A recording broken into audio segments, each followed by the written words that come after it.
También, Juan. Nos vemos. Que esté muy bien. Bueno, bienvenidos a QR. Arrancamos y arrancamos con algo que no está en la agenda que dice el presidente, es nuestra agenda de cada día. Más allá de cada uno de esos temas, amerite una mirada.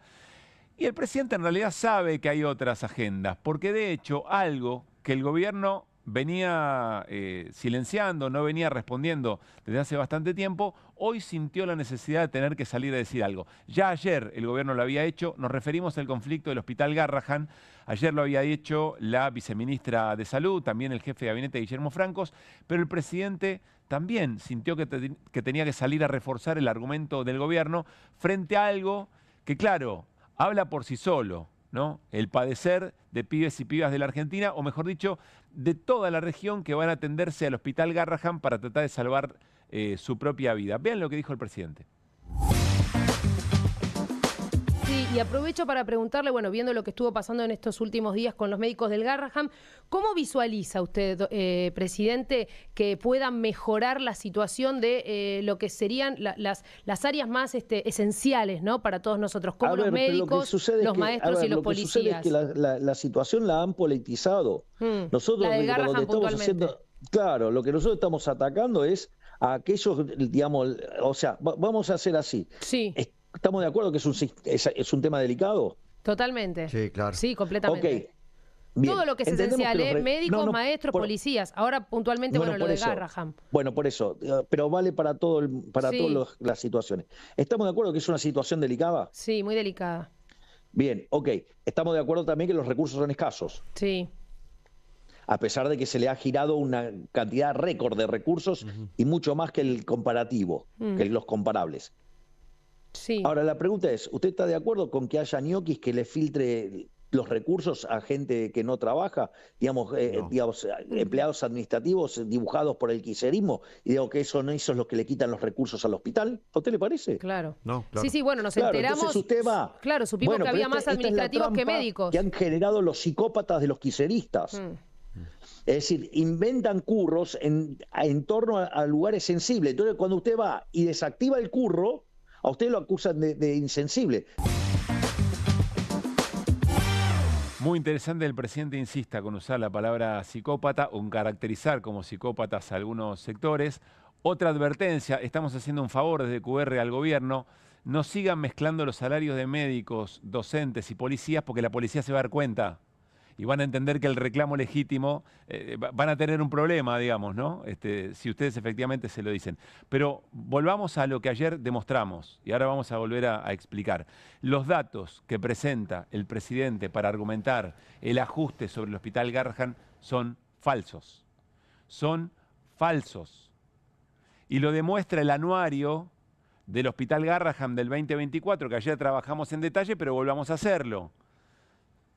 Fíjense, nuevamente, estamos hablando del tramo asistencial, que no son solamente médicos, son otros profesionales, 3.190 personas, y administrativas son 473. Dentro de la asistencia, de lo que es indispensable, según el presidente, para la atención de chicos y chicas en este hospital pediátrico de referencia, son 3.190 personas, es la gran mayoría de la composición de personal que integra el Hospital Garrahan. La logística, dentro de los cuales están los administrativos, son apenas 473, es decir, que son falsos, están manipulando la información, es maniqueo el planteo. Pero otra vez, batalla cultural, hay que empezar de vuelta, porque si nosotros ponemos por delante en los intereses y en la definición política de para qué sirve el Hospital Garrahan, primero hay que ver cuántos médicos se necesitan, qué dimensión del hospital, cuántos recursos y eventualmente hasta cuántos administrativos, y recién pensar el presupuesto. Y entonces ahí pensar de dónde salen los ingresos, no ir a recortar todo el tiempo, porque quizás se necesitan más administrativos todavía. Ahora, nuevamente, si este problema lo tienen bien identificado, si el problema son los ñoquis, ¿qué es lo que estuvieron haciendo en este tiempo? ¿Tiene que llegar a esta situación? ¿A que haya renuncias masivas? Porque entonces el problema, además, ni siquiera es un problema meramente de organización interna. Están reconociendo que también es un problema salarial. ¿Cómo lo reconocen? Bueno, tenemos mucha elegancia en el programa. Ayer les dijimos, a veces perdemos la etiqueta. Hay situaciones que nos hacen perder la etiqueta. Pero hay ciertos sectores del periodismo que son muy afines al gobierno. Algunos dicen vocerías paralelas. No nos metamos en eso, muy afines al gobierno. Y en general, cuando pueden entrevistar a funcionarios, incluso al presidente, suelen tirar muy buenos centros. Vean lo que dijo hoy Eduardo Feynman cuando tenía enfrente a algunos residentes y el aviso que les estaba pasando. Y me pone, vamos a anunciar la recomposición al residente del Garraham, que en principio va a equiparar lo que cobra un residente de la ciudad de Buenos Aires. ¿Ustedes saben cuánto cobra un residente de Buenos Aires, de la ciudad de Buenos Aires? ¿Tienen idea o no? Sí. ¿Cuánto cobran? 1.200.000 aproximadamente. 1.200.000, Eduardo. 1.200.000. Okay. Bueno, algo es algo, ¿no? Algo es algo, dice Feynman. Ahora vamos a volver sobre eso. Pero en uno de los espacios periodísticos muy afines al gobierno le ofrecen una información que tendría formato de anuncio, un anuncio que no llegó, que estaba pensado para las 8:30 de la noche y que no llegó, iba a estar a cargo de la viceministra de Salud. Muy interesante, porque entonces resulta que el problema no necesariamente era lo administrativo o la organización interna, tenía que ver con los salarios. Había una urgencia por los salarios, reconocido ahora. Tan tuvo que esperar. Tan tuvo que esperar. ¿Saben cuál es el problema? Para el gobierno. Que entró la piña. Que entró la piña. Hay algunos indicadores para ver esto. Primero porque aparentemente hay una reacción oficial para ir a cumplir con la demanda de salarios, que hasta acá no era un problema para el gobierno. Es más, ayer se había dicho que incluso no era un problema. No era un problema salarial. Pero vean la preocupación de otros sectores, colegas, periodistas, que de alguna u otra manera van legitimando que lo del Garraham es insostenible. Arranquemos con Trebuch. Es una miseria lo que ganan ustedes, la verdad que no se puede, sinceramente no se puede creer, hay un montón de lecturas políticas, hay intereses contrapuestos, que sectores de izquierda, que sectores kirchneristas, que la derecha, que Milei, que Macri. Cualquiera sea la discusión política y partidaria, no puede ser que un médico en Argentina, que le salva vida, los más preciados son nuestros niños, cobren menos de 3 millones de pesos después de la preparación, el amor, la dedicación. No, doctora Galván, no debe haber muchos argentinos como usted con su preparación. No debe haber muchos, no soy especialista, pero no debe haber muchos. Y no puede ser que ganen 3 millones de pesos. Evidentemente, en Argentina desde hace mucho tiempo se están haciendo las cosas mal y en algún momento hay que comenzar a cambiarlas. Es muy interesante, porque aparece la idea de que en realidad esto viene de otro tiempo. Bueno, no, el reclamo es para el gobierno de Milei por el ajuste que generó en el Garraham. Pero además, uno no sabe si están preparando el terreno para una medida salarial, que es la que otro de sus colegas anunció, o si en realidad tiene que ver con que de alguna forma le están avisando el gobierno, che, miren que nosotros, que leemos muy bien la opinión pública o que tenemos ejercicio en la lectura de la opinión pública, nos damos cuenta que esta piña entró. Y no fue solamente Esteban Trebuch. Miren Cristina Pérez. Yo le invitaría al presidente a ir al Garraham. Lo invitaría al presidente a ir al Garraham. Porque la discusión no se agota en una cuestión de ponerle sensatez a los números, que está muy bien. Porque sobre todo si hay una planta administrativa sobredimensionada, y ni hablar si hay gente que cobra por un trabajo que no hace. Eso en cualquier lugar del Estado está mal, en un país como Argentina, donde hemos estado contando en estos días cómo se ha robado sistemáticamente, ¿no? Y hasta en ámbitos, como decíamos recién, que tienen que ver con la salud, donde uno dice, pero che, es la salud, no importa, la convierten en un montaje y afanan. Pero cuando uno va al Garraham... Es muy interesante. Lo que les estamos mostrando, más allá de los nombres propios, es que en lugares o en espacios periodísticos donde al gobierno se lo sigue casi a pie juntillas, le están diciendo, después de mucho tiempo, y que no era agenda, o eventualmente que había razones para deslegitimar el reclamo del Garraham, le están diciendo, yo le invitaría al presidente al Garraham. Le está diciendo algo muy fuerte. Le está diciendo, vaya a ver por sus propios ojos antes de seguir negando el problema, porque entró la piña. Y es muy interesante que haya entrado la piña, porque entonces podemos empezar a pensar que algunos conflictos, ¿cuál era nuestra preocupación? Que la sociedad argentina estuviera tan dormida que algunos conflictos muy sensibles, como este, del Hospital Garrahan no impactara en nuestra piel, como si no pudiéramos resolver nuestra capacidad de asombro sobre temas realmente muy complejos, que muestran muy gráficamente, en una escena muy concreta de una familia y una guardia que no logra que atiendan a su piba y a su piba y su vida está en peligro, bueno, que se equipare o que por lo menos ahí se vean las razones. Primero, ¿dónde recayó el ajuste? O quizá las familias del Garrahan son la casta, y sobre todo la motosierra, ¿qué objetivo tiene? Bueno, cuando uno observa estas cosas, empieza a pensar en otros conflictos. Hay otro conflicto que a mí me parece que también entra muy de lleno a golpear al gobierno, y tiene que ver con las familias que tienen que atender a algún integrante con discapacidad. Y esta lectura no solamente se hace en la calle, sino que también lo hace una organización, una entidad muy importante en este tiempo, porque quizá es de las organizaciones, o por lo menos que dan una respuesta organizada como pocas. Estoy hablando de la Iglesia Católica. Vean el comunicado de la conferencia, de la comisión ejecutiva, de la conferencia episcopal, que es muy gráfica respecto de este tema. Miren el título: las personas con discapacidad no pueden esperar.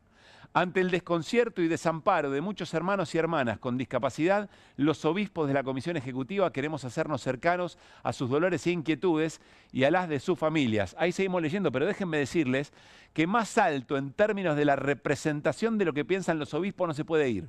Los obispos de la Argentina se expresan a través de la Conferencia Episcopal y la Comisión Ejecutiva de la Conferencia Episcopal es lo más alto, es la mayor representación. Nos sorprende constatar el desconocimiento y desinterés hacia la realidad de la discapacidad, la cual debería ser una prioridad ineludible de toda política pública. Llamamos a la reflexión a quienes desde el ámbito del gobierno nacional deben apoyar con los recursos necesarios para que el área de discapacidad pueda cumplir con responsabilidad y eficacia su tarea. El cuidado de las personas con discapacidad no puede ser postergado ni subordinado a otras urgencias. Es un deber ético, una exigencia de justicia y un acto de humanidad. La Conferencia Episcopal está diciendo, no viene de antes, es acá, es ahora, le habla directo al gobierno, lo menciona. Es imposible que el gobierno eluda esto. ¿Se acuerdan García Cuerva, que habló el domingo en el Te Deum, y nosotros les dijimos, el gobierno prefiere contestarle a Darín, pero no dice nada de García Cuerva? ¿Por qué? Porque la respuesta de la Iglesia es otra cosa. Bueno, aquí otra vez. La Conferencia Episcopal, la Iglesia Católica, los obispos de la Argentina se expresan. Pesa, ¿eh? Porque además es la inercia del mensaje del Papa Francisco, que acá está vivo y sigue castigando a los conceptos de ajuste de Javier Milei, del gobierno de Javier Milei. Bueno, vean cosas que están ocurriendo que me parece son también respuestas muy positivas en este tiempo. Hay reacción. Venimos de una semana de muchas movilizaciones de punta a punta del país por distintos tipos, y el próximo martes, 3 de junio, se cumplen 15 años de Ni Una Menos, de esa movilización de mujeres que ha marcado no solamente a la Argentina, sino que ha sido ejemplo en todo el mundo, réplicas en todo el mundo. Claro, la movilización es el martes, y desde Ni Una Menos dijeron no la vamos a hacer el martes, aunque la fecha sea ese día, la vamos a postergar hacia el miércoles. ¿Por qué? Porque la vamos a juntar con la movilización de jubilados y jubiladas. Ahí está. Unir las luchas es la tarea. Hospital Garrahan, discapacitados, CONICET, jubilados, feminismos contra el ajuste y la crueldad. Miércoles 4 de junio, 4 de la tarde, Plaza de los Dos Congresos. Desde abajo, lo venimos diciendo hace mucho tiempo, cada miércoles decimos, che, otra vez esta normalidad de miércoles, otra vez esta represión de miércoles. ¿Por qué no ocurre nada si el gobierno ofrece un punto de acumulación para todas las luchas que representan el plan de ajuste del gobierno de Javier Milei? Si la trama es la misma, si las razones son las mismas. Bueno, desde abajo, desde los sectores que se movilizan, empieza a haber esa reacción, empieza a estar esa lectura. Entonces, ¿saben qué? Gran segmento en QR. Elijo creer. Elegimos creer. Elegimos creer que hay buenas noticias. Elegimos creer que hay reacción.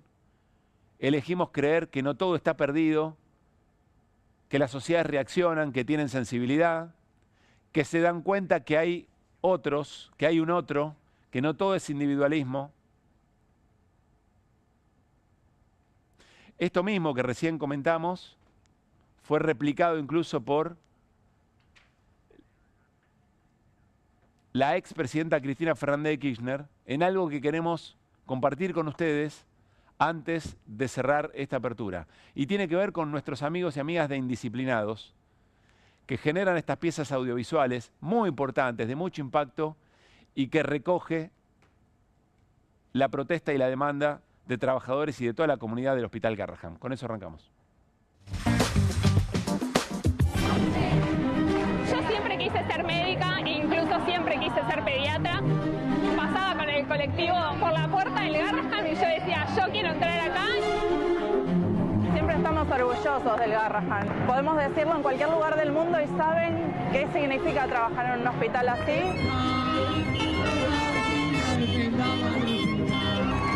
Esta huelga la empezamos los residentes porque nuestro salario bajó. Está por debajo de la línea de pobreza. 70 profesionales que egresan cada año del Hospital Garrahan, que se van a distribuir en el sector privado y en el público.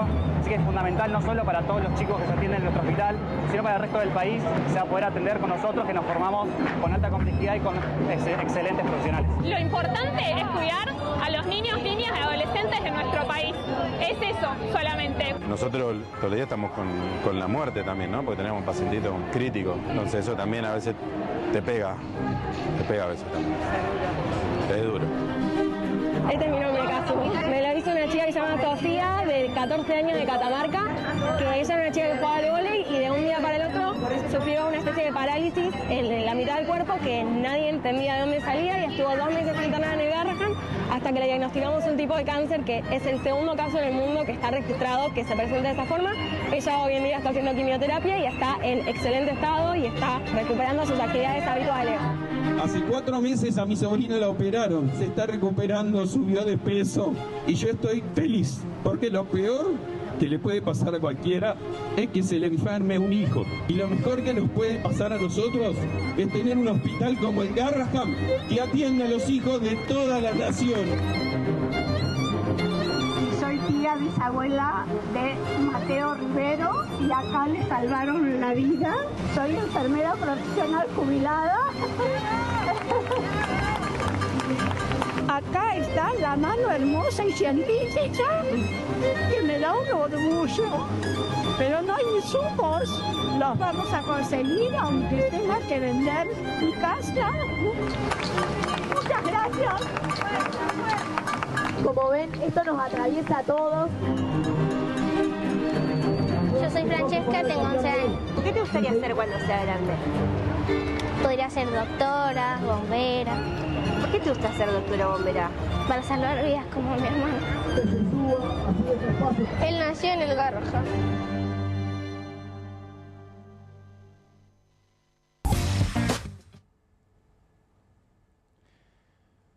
Muy buenas noches, Irina Hauser, Guido Bambini, querido Mariano Hamilton. Hola. Estamos muy a flor de piel con lo que acabamos de ver. Hay una historia de todas las que compartimos. Gran trabajo en Disciplinados, un abrazo grande. Hay una historia que explica perfectamente el sentido del Hospital Garrahan. Es esa doctora que cuenta que una piba que juega al vóley, que de repente tuvo una parálisis, que estuvo deambulando por una enorme cantidad de lugares de atención y no le encontraban la vuelta a ver qué era lo que tenía. Y en el Garrahan se lo descubrieron. Tenía un tipo de cáncer segundo en el mundo. Mirá lo que te descubren en el Garrahan. Y que por ese tratamiento estaba haciendo el tratamiento de quimioterapia y ahora está en excelente estado. Con esto está jugando el gobierno. Por eso ayer decíamos que este es un gobierno de psicópatas. Porque le echan la culpa a estas personas, a estos protagonistas, a estos héroes y heroínas del Garrahan, de que en realidad, por ser ñoquis o por estar mal administrado, sobre ellos recae el hecho de que no pueda funcionar un instrumento que salva vidas como esta piba que estaba contando esta doctora. Ahí está esa psicopatía y en un montón de otros casos más. Esto del Garrahan es exactamente el mismo modus operandi en un montón de otras situaciones. No es tan difícil verlo y yo estoy convencido que entró la piña. Convencido que el gobierno tuvo que salir a través de sus voceros, primero alertar que acá estaba pasando algo grave, Yo no sé si porque están anticipando una medida o porque le están avisando de la manera que pueden. Córtenla con esto. Y el gobierno, bueno, sigue insistiendo que le echa la culpa, por un lado le echa la culpa a los ñoquis, pero por otro lado hay una recomposición salarial. ¿Cómo estamos? Ya sé. Son los primeros brotes de reacción que hay en la sociedad. No creo que sea algo todavía, es como una especie de esbozo que notamos, y por supuesto lo celebro y lo acompaño. Estamos hablando de un hospital que atiende 1.600 consultas por día, son 600.000 por año. Estamos hablando de un hospital que hace 2 operaciones, 2 trasplantes por semana. Estamos hablando de un hospital que hace 10.000 cirugías, o sea, 286 cirugías por día. Entonces es inevitable pensar que hay una reacción y que la piña entró, como bien vos decís, pero hay muchas piñas que deberían entrar, no es la única. Yo creo que la sociedad empieza a demostrar que está a la altura de las circunstancias para hacer los reclamos pertinentes. Creo también que la política se tiene que poner a la altura de la sociedad para poder conducir estos reclamos pertinentes. O sea, hay bueno, hay sectores de la sociedad que le están dando un mensaje. Por ¿no? eso, hay esbozos. A mí me reemocionó el afiche del Ni Una Menos. No quiero hablar mucho más porque va a pasar bueno, puedo llorar. Ahí volvemos. Sí. No, yo también estoy por llorar. Yo me puedo llorar todo el tiempo. Sí. Todos. Lo importante es ser muchos el 4 de junio, me parece, ¿no? El próximo miércoles como reflexión de que sea algo parecido a la marcha universitaria, que fue una de las piñas que más le entró también en términos de financiamiento de sectores el año pasado al gobierno. También me acuerdo el veto de la fórmula jubilatoria también se vio expresado en una baja en el índice en los índices de confianza del oficialismo. Creo que esto, estaba pensando 2.800 pesos por hora cobran los médicos residentes del Garrahan. El subte acaba de aumentar a una luca, ¿no? Para tener relación de lo que te sale, moverte para ir a trabajar y cuánto cobrás por hora. Claro. Ahí voy con Irina, te voy pidiendo, Juli, otra vez el tuit del presidente, donde dice cuál es la agenda que estamos discutiendo, para demostrarle que no, que esta es la agenda que se está discutiendo, no la que él ve en la pequeña porción de la sociedad y se expresa en la red social X. ¿Sí, Iri? Yo me quedé pensando que lo que nos trae esta protesta y la conquista también de esta protesta es como la foto de aquello que ataca a este gobierno, aquello que ataca al presidente, que es a quienes están en el mayor grado de indefensión, ¿no? Que en este caso son los niños y las niñas, y de desprotección. Pero eso pasa a muchos niveles, ¿no? Lo que pasa es que me parece que al ser los niños y las niñas enfermos, es la foto más cruda de esa circunstancia. Pero lo que creo que sí es que es importante que entendamos que esto corre a todo nivel.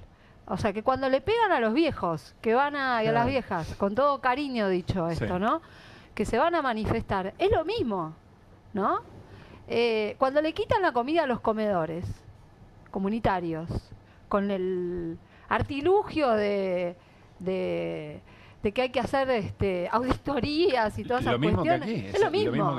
Es lo mismo. Entonces vamos acumulando esta serie de golpes a los indefensos y las indefensas de parte del gobierno, y creo que también esto es lo que quizá está ayudando a muchas personas a entender qué es lo que estamos viviendo. Porque desde hace meses que nosotros nos preguntamos acá en QR también qué es lo que pasa, que no hay reacción, ¿no? Sí, sí. Y bueno, a veces... ¿O por qué el umbral se va corriendo, ¿no? del dolor tiene que ser tan alto para que efectivamente aparezca una reacción? Porque lo que trae el Garrahan es la circunstancia palpable de una guardia vacía, donde puede llegar un pibe muriéndose y que no haya quien lo atienda, ¿no? Y no por un problema administrativo, porque el gobierno no quiso. Claro. Ese es me parece que el Garrahan nos está trayendo esta posibilidad de conciencia, y como vos decías, de que la política entienda por dónde es. Porque hay un registro y hay como una especie de temario que no están entendiendo, ¿no? Ni el gobierno ni la oposición, ¿eh? Exacto, por eso hablo de la política en general. El gobierno no quiere, o sea, el gobierno no le interesa. Al gobierno no le interesa, tiene un ensañamiento, tiene tiene además una política deliberada de psicopatear. Lo que pasa es que esto toca un límite. No quieren ver la foto de un niño muriéndose en una sala de espera, porque sería el extremo de la crueldad y eso les haría mucho daño, ¿no? Perdón la imagen horrenda, pero lo que nos lleva esto es a esa imagen, ¿no? No, déjame una cosita que me dispara lo que está diciendo Irina. Primero, es cierto lo que vos decís, que el gobierno se mete habitualmente con los más vulnerables, entonces por eso yo cuando dicen que este gobierno es audaz, digo no. Audaz es el tipo que rompe barreras, rompe espadas o va a la guerra contra los poderosos, no contra los vulnerables. Sí, o que le hace pagar a los ricos exacto, que le hace pagar a los ricos, que le hace pagar a los ricos los impuestos. Todo. Estos tipos juegan con los poderosos, entonces no son audaces. Son prebendarios, es otra cosa. Y después lo otro que me disparó lo que vos dijiste, es que la oposición tiene que terminar de ser la comentarista de la realidad. Claro. O sea, nosotros los opositores nos decimos, no, esto no lo hagas, esto tampoco, esto no. No, viejo, hay un Congreso Nacional, hay diputados, hay senadores. Está bien, vos no ejerces el Poder Ejecutivo, pero tenés un ámbito en donde podés discutir, en donde podés debatir. Para mí es un debate, ¿no? Pero para mí en el Congreso se están haciendo las cosas muy bien. En el Congreso se están haciendo las cosas muy bien, pero yo no estoy hablando en particular de Unión por la Patria. No estoy hablando en particular de Unión por la Patria. Lo que digo es, las facultades delegadas al gobierno se la dio el Congreso Nacional. El decreto 70. Del 70 lo sostuvo el Congreso Nacional. La ley del RIGI se lo dio el Congreso Nacional. Dejémonos de joder también. No es que el gobierno lleva adelante sin el Congreso, no. Gobierna con el Congreso. Claro, la ley de base la sacó el Congreso Nacional. Yo entiendo que Unión por la Patria es un segmento minoritario, entonces no puede competir y no puede combatir. Pero Unión por la Patria fue gobierno hace 3 años. Y estuvo durante 3 años hablando del posibilismo. Y no sacó una puta ley por el posibilismo. Entonces dejémonos de joder también, porque no miremos solamente la foto de actual, miremos la película completa. Nosotros no tenemos a Milei hoy porque Milei bajó de un plato volador. Milei es producto de lo que nosotros hicimos durante el gobierno. Y digo nosotros porque yo soy parte de un movimiento nacional y popular. Me hago cargo de estar en ese lugar. No hablo desde la objetividad del periodista o del comentarista. Yo me hago cargo, soy parte de un gobierno nacional y popular y lo defiendo. Y quiero que ese gobierno nacional y popular esté a la altura. Volvamos al mensaje de Milei en redes, para que quede claro con qué contrasta eventualmente. Esto es lo que posteaba el presidente hace un momento. Reflexión semanal, si todo el debate público actual gira en torno a mis modos, las peleas en X del Gordo Dani y Dalma Maradona sobre la visión de Dieguito Fernández y las empanadas de sapo de Ricardito, a la luz del quilombo que heredamos, todo esto indica que vamos muy bien. Bueno, no, presidente. Esa puede ser la discusión, como decía Guido, del 16% de la población que anida en X. Pero la agenda es otra, la agenda es la que le está mostrando en la calle. Probablemente por eso haya que intentar que la gente no se movilice. Y entonces eso explica el sentido de los protocolos represivos de los miércoles. Que el mensaje sea ese, por eso es tan importante. Bueno, el próximo miércoles insistimos, y es una buena noticia, el movimiento Ni Una Menos, y en un rato vamos a charlar con Lucy Caballero. El movimiento Ni Una Menos decidió pasar un día del 3 de junio al 4, porque el 4 es miércoles y porque entendieron que había que unificar efectivamente los sectores que están en protesta. Un mensaje muy interesante para las dirigencias, de que era por ahí el asunto. Arrancamos QR muy intensamente para viernes, pero así están las cosas con las voces del día. ¿Te puedo decir algo? Sí, claro. Que si puede Milei pagar a los residentes y que no cierren el hospital. De financia a chicos de Neuquén con cáncer y aumenta el presupuesto de la CIDE para espiar a los argentinos. Entonces estamos en un tratamiento, tenemos que pasar este tratamiento y todos los sectores tienen que entender y tener paciencia, y eso es lo que se le pide también a los médicos. Nuestros salarios no dependen del presupuesto del hospital. Deslindar las responsabilidades con argumentos presupuestarios no solo es incorrecto, sino también una forma de evadir el compromiso que tiene el Estado Nacional sobre nuestra situación salarial. Algunos se adaptarán y otros quebrarán. Digo, es parte de la vida, el capitalismo es eso. Lo que ha sido comentado por el ministro de Regulación son mentiras, viene reduciendo su planta de personal, la venta de tierras del INTA, ya nos han rematado un edificio en Palermo, 40 hectáreas en Salta, y la propuesta es seguir. Con el chip de ajusto por las dudas. Por eso el presidente dice, no va a pasar esto y les va a aplicar el principio de imputación de Mengel. O sea, si no bajan los precios, ya sabemos todos dónde se van a meter los productos, ¿no? A vos no te quedó otra, obviamente, como empleada del Garrahan, de trabajar en otro lugar. No alcanza, pero para ningún empleado público, este lugar de lo que es la feria, la salada, a mí me permite poder amortiguar necesidades. Yo creo que los medios tradicionales van hacia una transformación positiva y donde haya tal vez más competencia, sobrevivirán los mejores y los medios públicos no tienen sentido. Uvas traídas un poco de todos lados de Mendoza. Sí. ¡Epa! Malbec. Vamos a brindar, Martín. Salud. Salud. Tiene que ver que están pasando los compañeros haciendo el reclamo. Que finalmente la justicia algo avanza. También es cierto que el poder legislativo tiene que hacerlo. Y acá el freno es que no quieren que convoquemos a Karina. ¿Y un mensaje para los del Garrahan, Karina? Estamos trabajando. El Estado tiene que garantizar, lo dice la Constitución, la salud, la educación. Quiero decir algo, se cumple un año del fallecimiento de Nora Cortiñas. Nora Cortiñas presente ahora y siempre.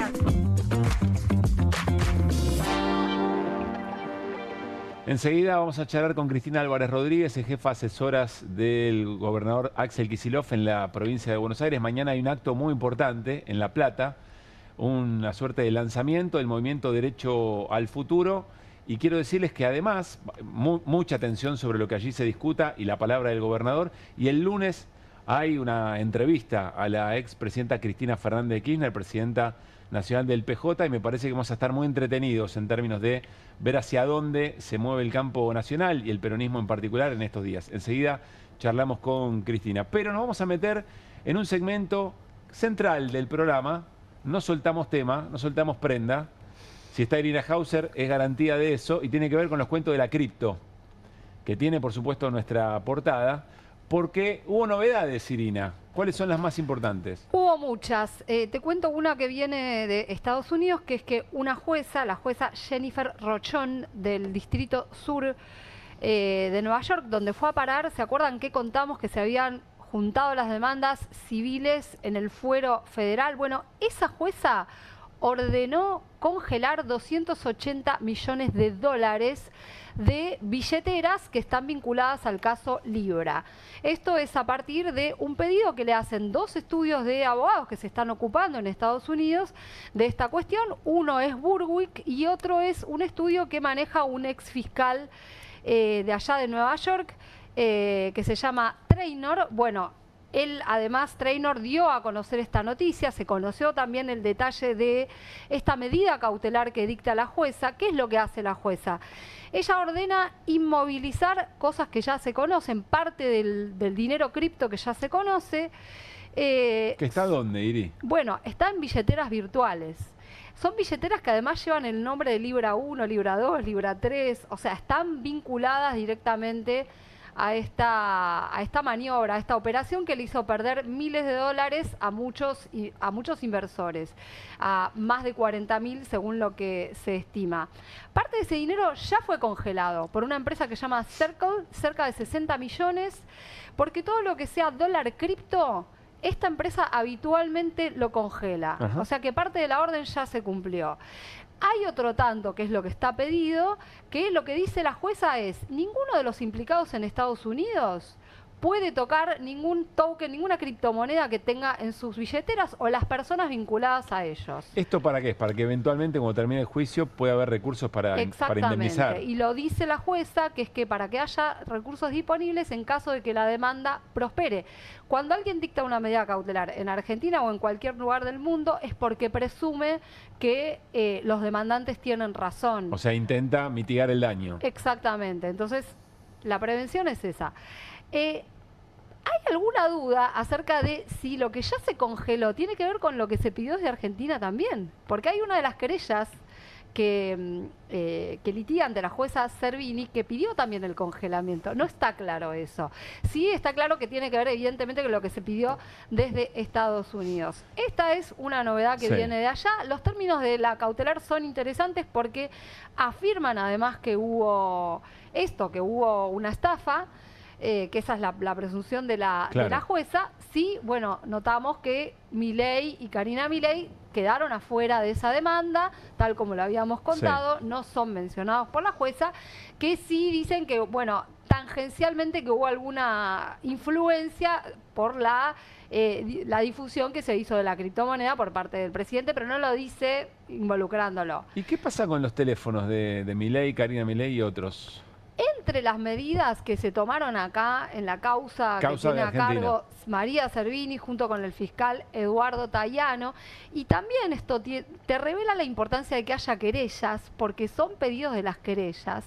Tayano le pidió a todas las empresas de telefonía celular que le diga cuáles son las líneas que están o estuvieron a nombre de Javier Milei y de Karina Milei, y del resto de los imputados, que son Mauricio Novelli, el trader amigo de Javier Milei, que le presentó a los empresarios extranjeros, como Hayden Davis, también Terrones Godoy, su socio, estamos viendo parte de esta orden en pantalla, y Sergio Morales, que es el ex asesor de la Comisión Nacional de Valores. Después, el párrafo siguiente dice que lo que pide es geolocalizar, o sea, pide una medida que sirve para saber a dónde estuvieron los números de celular que dio Hayden Davis cuando se alojó acá en Argentina. Porque él dio números de celular. Para ubicar dónde estaba en cada momento. En todas las ocasiones que estuvo en la Argentina. Estuvo en septiembre, estuvo en octubre, estuvo en noviembre, estuvo en agosto, estuvo en diciembre y estuvo el 30 de enero. El 30 de enero, que fue la última visita donde se sacó la foto con Javier Milei, donde además, según un escrito que habían presentado Novelli y Terrones Godoy, él traía una propuesta para tokenizar la economía argentina y bueno, y el token Libra, que fue el del escándalo. Vamos a imaginarnos que efectivamente aparece el celular, es decir, el propio Hayden Davis, en esas fechas en particular, con sectores muy allegados al gobierno o con el propio presidente Javier Milei o sus asesores. Bueno, ¿eso qué indicaría o colaboraría para qué hipótesis? Acá el tema es que se haría un entrecruzamiento de llamados para ver si en momentos claves que tienen que ver con el lanzamiento de Libra, con la creación de Libra o con reuniones previas donde puede haber habido negocios o acuerdos, ¿quiénes hablaban entre sí?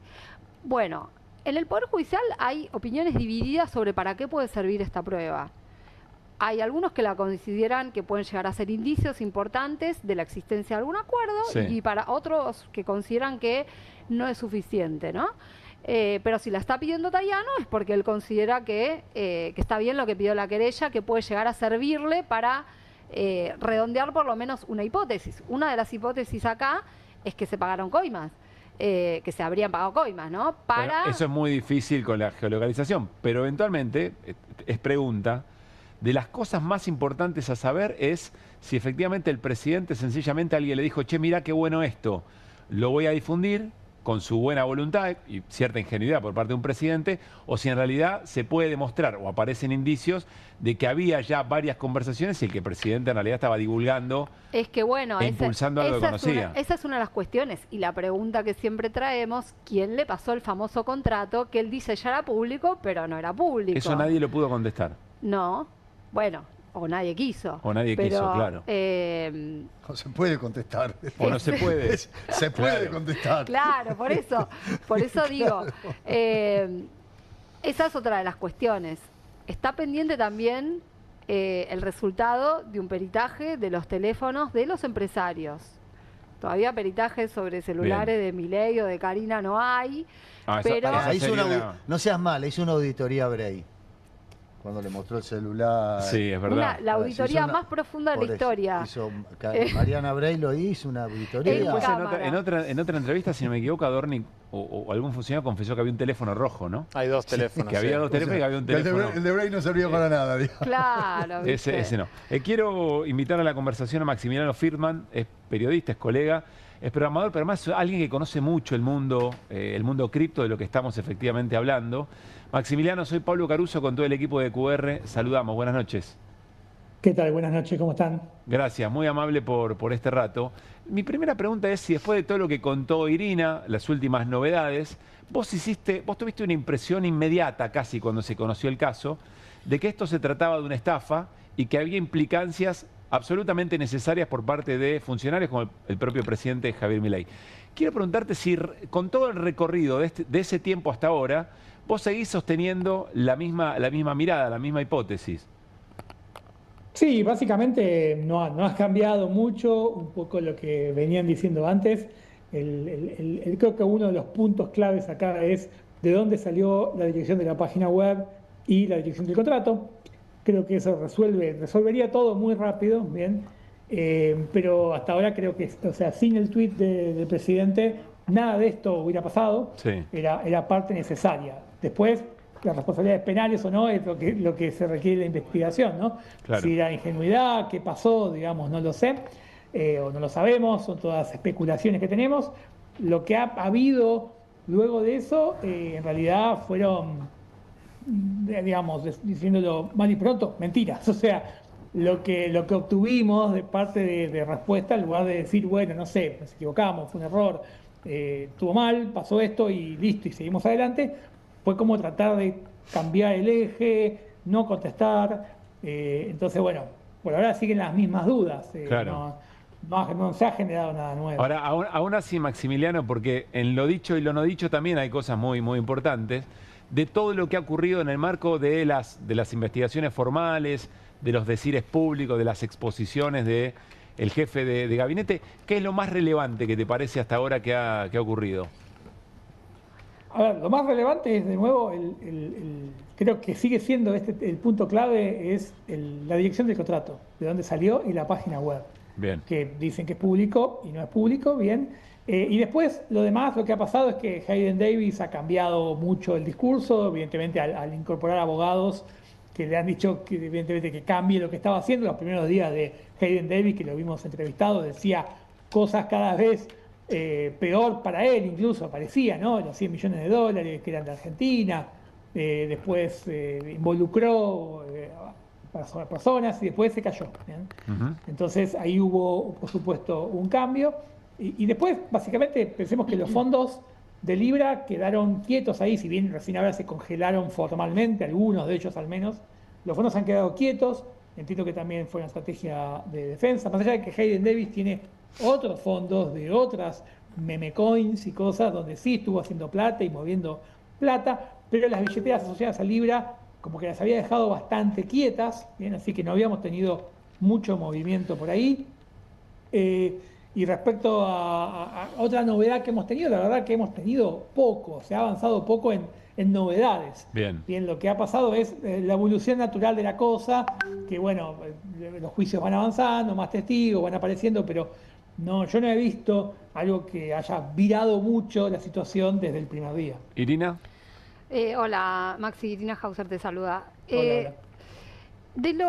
Bueno, yo leí tu declaración de esta semana ante la Fiscalía de Taiano y vos recapitulás qué es lo que te hizo pensar de entrada que acá había algo que no estaba bien, ¿no? O que podía llegar a ser una estafa. ¿Nos podés explicar, recapitulando un poco eso, qué es lo que... Sí, claro. Mira, cuando yo vi el tweet, o sea, yo lo vi unos minutos después, estaba de viaje, 30 minutos después de que lo publicó, o sea, no lo vi inmediatamente. Y lo primero que vi es, bueno, finalmente salió la cripto de Milei, porque había salido la de Trump unas semanas antes, con lo cual uno decía, por afinidad, a lo mejor iba a salir algo de Milei, ¿no? Entonces, esa fue la primera impresión. No lo vi como algo raro, digamos, bueno, era lo que venía, iba a salir. Ahora, después me puse a ver la página web, bien, que Viva la Libertad Project, que sigue ahí, online, la podemos ir a ver ahora y está ahí, quietita, no se ha cambiado. Y uno empezaba a sospechar, porque ya no era una meme coin, como era la de Trump, que básicamente significa que es para jugar, que es lúdico, que no es una inversión, sino que hablaba de que esto es para invertir en pymes, en Argentina, para el crecimiento del desarrollo de Argentina, y no había lo que se conoce como un white paper, una explicación de, bueno, cómo se va a repartir esa plata entre las pymes que llenaban un formulario. No había ninguna información. Eso ya daba cuenta de algo raro. La web, además, desde el punto de vista técnico, era un poco amateur. Si bien eso, el ojo para detectar esas cosas no lo tiene todo el mundo, pero no se veía muy profesional, no tenía términos y condiciones, nunca decía que era una meme coin. Por ejemplo, comparándola con la de Trump tenía claramente un mensaje que decía: esto no asegura rendimientos, esto es para jugar, si lo compras no podés pedir nada a cambio, bien, un montón de cosas que esto era totalmente contrario. Y después empecé a mirar análisis que ya empezaban a hacer algunos medios relacionados con el mundo cripto. Entonces ya había aparecido un primer análisis que yo vi, que fue el primero que vi, que lo puse y lo adjunté a mi primer tweet de una cuenta llamada Bubble Maps, y le estaba diciendo: ojo con esto, porque la mayor cantidad de criptomonedas no fue liberada al público, sino que está en una o dos billeteras y no parece serio. Esto es típico de un fraude financiero. Entonces, digamos, inicialmente había como primero, incluso la propia red tuitera libertaria, digamos, oficialista al gobierno, inicialmente el primer paso fue estar contento, qué bueno el Jabo, sacó su criptomoneda. Y algunos replicando, ¿no? Y Incluso después, funcionarios. Claro, y después empezó un tema de: che, esto no parece real, esto no parece serio. Y ahí muchos empezaron a decir: ojo que le hackearon la cuenta a Milei. Claro. Lo decían los propios afines al gobierno. Si bien después Milei acusó a la oposición de decir eso no es mentira, eso los propios afines decían: ojo, porque parece que le hackearon la cuenta. Queriendo proteger al presidente, claro. Claro. Y ahí entonces empezaron el tema de: bueno, si lo hackearon o no lo hackearon. La diputada Lemoyne salió a decir que no lo hackearon, confirmó ella que no lo habían hackeado, hasta que salió Bloomberg a decir: hablamos con Milei, y Milei nos confirmó que eso lo tuiteó él. ¿Bien? Claro. Entonces, y ahí, bueno, y a partir de ahí un montón de gente de Argentina y también del exterior empezó a analizar la criptomoneda más a fondo, y ahí empezaron las alertas. Ahora, Maxi, tengo una pregunta muy concreta. Sí, como decía Irina, una de las grandes preguntas es de dónde, si el presidente dice: no, era de acceso público esa dirección de la página de internet donde adquirir la moneda. ¿Qué quiere decir eso exactamente? Es decir, ¿dónde uno encuentra públicamente? ¿Dónde se la pudo haber encontrado el presidente como para tan pocos minutos después del lanzamiento haberla posteado? No termino de entender ese mundo, digamos. Claro, a ver, hay una palabra público técnica, ¿bien? Desde el lado técnico era público, sí, si vos lograbas tipear esos numeritos, llegabas, ¿bien? Sí. O si vos lograbas escribir vivalalibertadproject.com, entrabas. Pero tenías que saber que eso existía. Claro, estaba publicada, pero claro, tenías que saber que eso existe, no estaba listada en ningún lado, sí, y nadie la había mencionado en público. Claro. Entonces, por eso, cuando uno dice no era pública, uno está queriendo decir: nadie la había, todos la conocimos por Milei. O sea, y de hecho la búsqueda que hicimos todos en ese momento, y la podemos seguir haciendo ahora, tanto en redes sociales, como en redes como Discord, como en páginas web, en Google, en foros, nadie mencionó ni el nombre del proyecto, ni el nombre de la moneda, ni la dirección del contrato antes que Javier Milei. Claro, por eso se vuelve tan importante saber de dónde él accedió, y eso es lo que no contestó Francos en su declaración. Irene, vas a hacer una pregunta. Exacto. Sí, yo te quería preguntar, vos desde bastante tiempo antes, cuando se hizo el famoso Tech Forum, venías advirtiendo que había gente trabajando en estos negocios acá en la Argentina que no tenía la mejor de las reputaciones, o no tenía... directamente alguna. Alguna, no sé. ¿Quién fue el funcionario que te llamó y qué te preguntó y en qué momento fue esto respecto de esta cuestión? Bien, el evento Tech Forum ocurrió en octubre del año pasado, y yo en septiembre, cuando apenas se anunció, ya empecé a tuitear diciendo que me hacía ruido nada más.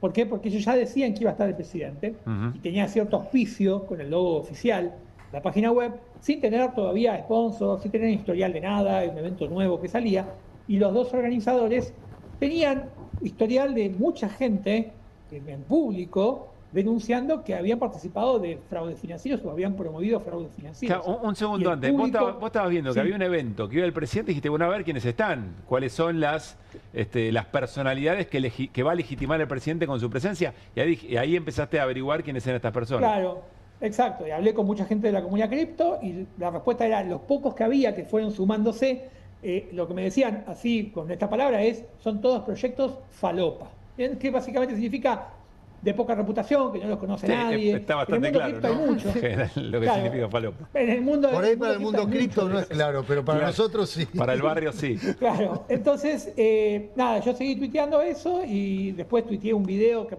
salió en el canal TN, donde ellos presentaban el proyecto y otra vez decían, va a estar el presidente, va a estar el presidente. Y bueno, yo seguí hablando de eso hasta el día anterior al evento, donde dije, mañana va a ocurrir algo extraño. Un evento a puertas cerradas, porque era puertas cerradas, que nadie estaba enterado, donde ya un día antes ya se habían sumado empresas más serias, como Microsoft, como Google, como Oracle, al menos en los papeles, porque después todos se desentendieron, pero en la página web al menos figuraban, obviamente porque querían pegarse a la participación del presidente. O sea, el presidente legitimó un poco el evento, que era un poco lo que yo venía diciendo inicialmente. Che, hay un montón de eventos cripto y de tecnología en Argentina que tienen un historial de décadas de reputación, donde participan las empresas argentinas, y va a este que salió de la nada, todo con gente de afuera, que nadie sabe quiénes son. Bien, era como un humor raro. Y ante ese tuit se viralizó, ese día, el día anterior al evento, y aparentemente lo habría leído Milei, según lo que me dijo el funcionario, que es Demian Reidel, que me llamó. Entonces ya lo dije en la declaratoria, así que bueno, ya público. Me llamó muy buenos términos, diciéndome, mirá, como que Javier había visto el tuit y quería interiorizarse de qué estaba hablando yo con detalle. La conversación fue cortita, o sea, le dije muy rápido esto y le dije, si querés te preparo un par de links públicos para que veas de lo que estoy hablando. Y le junté un par de links de Terrones Godoy y de Novelli, o sea, que es personas de la comunidad cripto comentando cosas que ellos hicieron, algunas páginas web, algunos informes de YouTube, donde hay gente que estudia estafas online y estafas cripto y hablaban de ellos. Entonces, bueno, le junté toda la información pública y se la mandé. A Demian Reidel, recordemos, ¿no? Un funcionario muy importante. A Demian Reidel. Sí. Que me dijo que hablaba en nombre del presidente, o sea, me llamaba en nombre del presidente para averiguar un poco más, me agradeció y eso fue todo, digamos, ahí terminó mi conversación. Sí, el gobierno tenía la información de alguien conocedor que le estaba dando y acreditadamente que se estaba yendo a juntar con gente falopa, básicamente. Sí, con la que después hicieron, bueno, todo el arreglo de Libra. Bien. Maxi, ¿vos qué responsabilidad le atribuís a Javier Milei en lo que pasó? ¿La estafa o como la llames? A ver, yo no puedo hablar del lado penal, porque no es mi tema, bien. Sí. Del lado penal yo no puedo hablar. Lo que sí sé es que era una participación necesaria en el proceso, bien. Porque sin ese tuit no pasaba nada, bien. Nadie se enteraba que existía, y si alguien se enteraba que existía, nadie le daba la importancia, porque acá la importancia se la dio Javier Milei hablando de que esto era para Argentina, bien, y toda la buena vibra que daba el proyecto desde la palabra, ¿no? Entonces, sin ese tuit, nada de esto hubiera pasado. Claro. Con lo cual, es lo que desenlaza todo, que comienza todo con eso, bien. Después, yo no puedo saber qué pasó ahí atrás, bien. No creo en la historia de que lo sacó público porque no dan los tiempos tampoco. Son unos minutos, fue creado unos minutos antes. La página web creada ese mismo día. Entonces, ¿a dónde lo vio públicamente? Claro. Si nadie más lo vio, solo él lo vio, entonces no era público. Lo vio en algún privado. Alguien se lo mandó. Yo no lo sé. Bien. Es todo especulación. Pero, o sea, una responsabilidad clara hay. Incluso te diría, de vuelta, sin ser abogado, sin estar en el tema, aún si no hubiera terminado en un fraude financiero, había una responsabilidad como presidente de difundir cosas privadas que todavía él no era partícipe, como que alguna responsabilidad hay, no sé cuál es, ¿bien? Y bueno, por supuesto que Hayden Davis y los que lo presentaron, que asesores, que no asesores, que van, que vienen, parecen tener más responsabilidad en la acción, ¿no? de la organización de todo. Bien. Pero ellos contaban con el tuit de Javier Milei. Maximiliano, muchísimas gracias por este rato. Nos ayuda mucho a comprender, ¿no? Una cosa bastante técnica, bastante de nicho, pero nos ayuda a entender. Estamos hablando de responsabilidades muy importantes para la consecución de lo que presuntamente es una estafa. Un gran abrazo. Igualmente, hasta luego. Solo para cerrar el tema, uno sigue preguntándose si la estafa es tan grande y hay tanta gente reclamando por haber sido dañada, ¿por qué el presidente no hace una denuncia? ¿Por qué el gobierno no hace una denuncia formal? Che, mirá, la verdad es que fuimos con toda honestidad intelectual, pero nos engañaron. Entonces queremos también por ese daño generado a la propia investidura presidencial, generar ser parte de la denuncia. Un psicólogo te diría, ¿y vos qué pensás? ¿Y vos qué pensás? No, además yo no quiero ni imaginarme si esto hubiera ocurrido con algún miembro de un gobierno nacional y popular. Pero... No. Bueno, está así, está ya esposado en rejas. Estas y otras cosas, digamos. No quiero ni pensar. Bueno, en algún momento me van a contar el chiste para que lo sepamos todos, pero eso será seguramente durante la tanda. Vamos a cambiar de tema. Les dijimos, mañana hay un evento político muy importante en La Plata, en el camping de UPCN, el gremio UPCN. Se va a estrenar el sello Movimiento Derecho al Futuro, que encabeza el gobernador Axel Kicillof, por supuesto el gobernador de la provincia de Buenos Aires, y va a ser un evento importante en el marco electoral. Está Cristina Álvarez Rodríguez para charlar con nosotros, ella es jefa de asesores del gobierno de la provincia de Buenos Aires, fue diputada nacional, mucha experiencia, mucha trayectoria política, tiene historia política. Cristina, bienvenida, ¿cómo estás? ¿Qué tal? ¿Cómo están? Gracias Buenos por estar días. y esperarnos unos momentos. Muchas gracias. Más allá de lo que suponemos, ¿qué importancia se le asigna al evento de mañana? Bueno, centralmente el movimiento Derecho al Futuro es un movimiento amplio, plural, diverso, que invita a todas y a todas a sumarse a esta esperanza que en la provincia de Buenos Aires es Axel, ¿no? Y mañana tenemos un encuentro multitudinario, vienen de los 135 distritos, vienen las centrales sindicales, las 2 CTA, la CGT, todos los movimientos sociales, 45 intendentes, y ya tenemos más de 8.500 inscriptos en todas las mesas que va a haber de discusión. Son 10, dentro del plenario, son 10 mesas donde se van a ir articulando las propuestas, hablando de la gestión de gobierno también, y bueno, con muchas ganas de ir a escucharlo a Axel. Está claro que hay es muy interesante, me quedé con esto, con lo de las mesas de discusión, no es habitual. De curioso quiero preguntarte, ¿eso después se sistematiza? ¿Va a ser parte de algún programa? Sí. ¿Qué pasa con eso? Bueno, en primer lugar hay 3 oradores que inician las preguntas y la discusión, y después de ahí son más de 15 personas que ya están anotadas, que se anotaron, que plantearon lo que iban a comentar. Generalmente es muy amplio, hay promotores de las infancias, jubilados, empresarios pymes, universitarios, mujeres emprendedoras, cooperativistas, gente especialista en energía, en hidráulica, en saneamiento. Bueno, es realmente en ciencia y tecnología, hay mesas muy diversas. Buenos Aires es la principal provincia productiva del país, mal que le pese a Bullrich, que lanza siempre insultos y agresiones contra la provincia, pero bueno, y se va a dar ese debate muy rico, luego se va a sistematizar, la sistematización no va a ser en ese mismo día, porque claro, no hay tiempo para hacerla, el aporte es muy grande y permanente, y lo que sí va a haber ese día es que vamos a levantar toda esa información, la vamos a procesar, y después se devuelven documentos que se siguen debatiendo. Nosotros tenemos en nuestras páginas ya documentos que son de debate, de cómo se integró esta fuerza a este espacio. Cristina, ¿qué se espera del discurso de Axel en medio de, por supuesto, discusiones internas que están a toda vista? Y uno además entiende que esto es parte de la construcción del liderazgo de Axel Kicillof. Entonces, ¿qué se espera de ese discurso, de esa palabra, en este contexto y en ese desafío? Bueno, lo primero que siempre tenemos con la palabra de Axel es que desde el primer día es un opositor a Milei, así que seguramente, yo no sé lo que va a decir mañana porque no estoy leyendo su discurso, pero seguramente se va a manifestar como siempre, como el principal opositor en la provincia de Buenos Aires a Milei.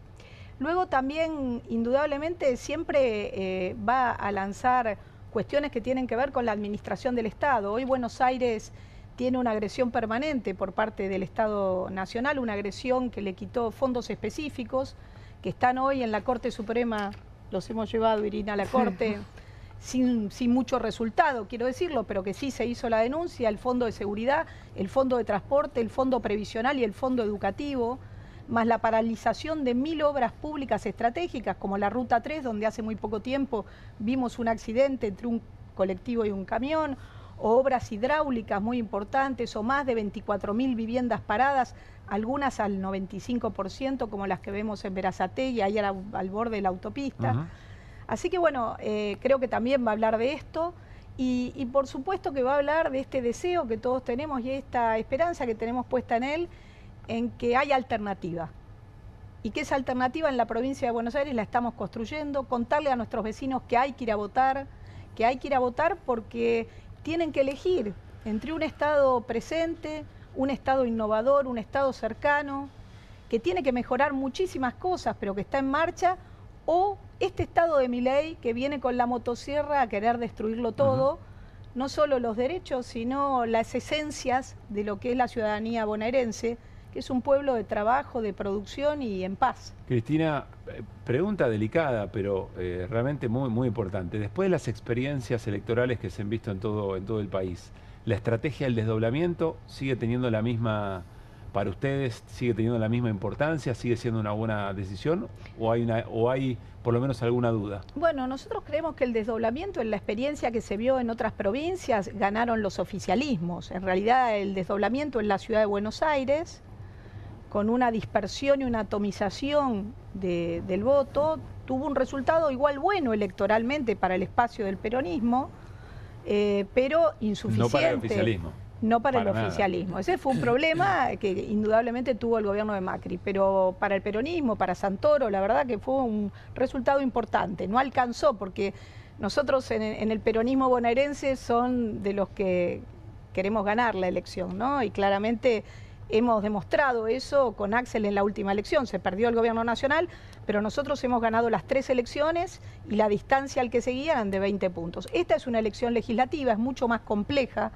En la provincia de Buenos Aires nosotros hemos tenido otras elecciones legislativas con resultados malos, que después no lo tenemos en la ejecutiva, pero en la intermedia es más complicado. Pero creo que este es el momento de dar... Creo que 2005 es el último triunfo, ¿no? Sí, si no me equivoco. Cristina contra Chiche Duhalde. Ese fue el último y creo yo que tenemos que en esta poner muy en claro los dos modelos que están confrontando y decirle a cada uno de los vecinos de nuestros barrios que hay alternativa. Entonces, ¿se va a nacionalizar la legislativa? Mira, la legislativa es para discutir los temas provinciales. Ese fue el espíritu político del desdoblamiento. Después hay otro tema con el desdoblamiento, es que era imposible realizarlo porque Milei rompió el sistema electoral con la boleta única. Entonces, con esto significa que en cada mesa iba a tener que haber 2 urnas. No hay posibilidad de la cantidad de escuelas que se necesitaban, ni para ampliar la cantidad de urnas ni de salas de elección. Entonces, porque a veces comparan, dicen, bueno, y Santiago del Estero puede, y Buenos Aires, ¿por qué no lo hace? Bueno, es que Santiago del Estero tiene una población similar a Lomas de Zamora. Nosotros tenemos 14 millones de electores y es muy compleja una elección con 2 sistemas distintos y iba a hacer que de las mesas quedara la mitad de la población sin votar. Y después, ¿a quién le iban a decir que había fracasado la elección? Al gobernador de la provincia. Porque también debo decirte que es a quien la gente le reclama. A Axel le piden lo que no le piden a otros. Cuando nosotros inauguramos una escuela primaria como ayer en Avellaneda, las compañeras paradas al lado decían, ahí, todos estaban los vecinos sentados, qué bueno Axel, qué linda escuela, Ferraresi, qué bien, pero queremos el jardín de infantes ahora, queremos el secundario, queremos que amplíen la universidad La Sala. Bueno, de esto se trata, gobernar Buenos Aires, que es muy complejo, el gobernador requiere oficialismo que lo acompañe, requiere que todos los legisladores, los intendentes, hagamos peronismo en la calle y banquemos esta parada que es muy dura de tener a Buenos Aires de pie. Mariano.